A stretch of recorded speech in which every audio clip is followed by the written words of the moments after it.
is to give us advice. We share information, we will share information with Lantau that we won't share with the general customer public or with partners. He'll know about some products that are being introduced before the rest of the world knows. He'll give us feedback about those products so we make sure that we're doing the right thing for our customers. And we're going to depend on some of his expertise and his feedback so that we do the right things. And he'll be very welcome to give us negative feedback or positive feedback, whichever he feels is appropriate. And he'll also be a representative for the people here in China.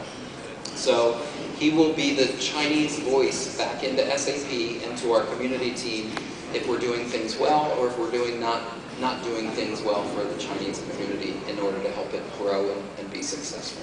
So rely on Lantau, remember this face.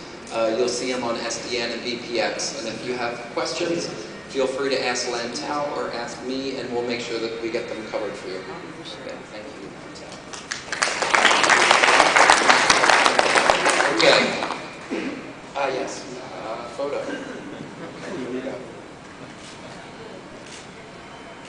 Good. Thank you. Okay, I'm coming to the end here. I wanted to make sure that you recognize him because he's a new special member of the community. Let me tell you a couple things we're doing that are interesting in the community that